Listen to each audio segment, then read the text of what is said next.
to show you what I did to my office. You have to see it. Keep walking and stop. Ta-da! Wow. Still a work in progress, but you get the idea. It's fantastic. I mean, the children are saluting you, and there's tigers. You get what I'm going for. Yeah. I mean, it's almost like a Chinese buffet, but, you know, classier. What was it like when Danny approached you with this idea, and how was your feelings of like, I'll do this?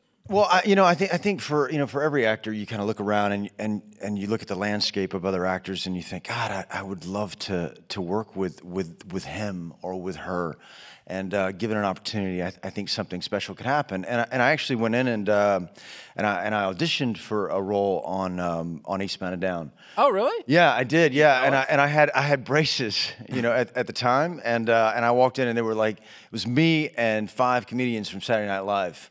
And I just thought, well, this is never going to happen, like ever. Everyone here is funnier than me. But we had a great time. We had a really good time in that meeting. And then a couple of years later, while I was doing The Hateful Eight, he reached out and said, yeah, I have this role and I want you to do it, man. And I read them in a trailer on the side of a mountain and said, yeah, I'm in. I want to be with you. So I wanted to get a sense from you. Is one thing that was interesting about Vice Principals is it was always set to be 2 seasons, a limited run. For you as an actor, what kind of possibilities does that open for you?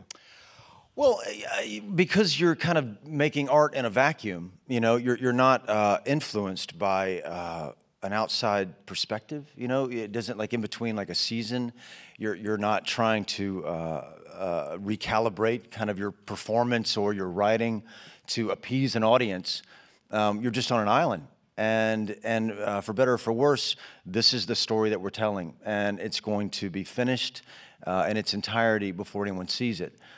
So in that way, and to be in a filterless chasm, if you will, it was extremely liberating. It was really, really, really cool. It was the first time that I had ever done that. For me, it begins and ends with the story and my ability to contribute to a story. And if I can, in some ways, facilitate a director's vision, and I feel that I can execute that in a very important 3-dimensional way, then I'm in. This is going to get dark. This is going to get really dark, and these guys are in so much pain. I mean, they're narcissists who happen to be extremely insecure.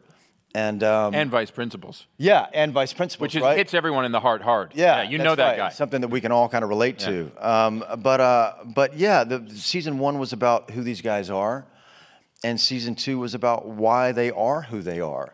And for most of us, I think we, in some kind of evolution of our spirit, we want to go from here to here.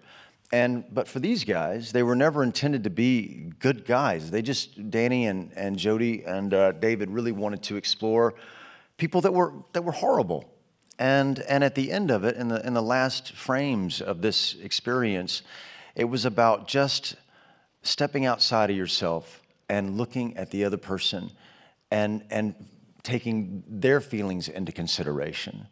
And that was enough to say, I love you and I need you, and that was a big deal. It was a big deal for us, and it's bittersweet. It was bittersweet to say goodbye to it because we were all still really tight, and it was an incredible experience.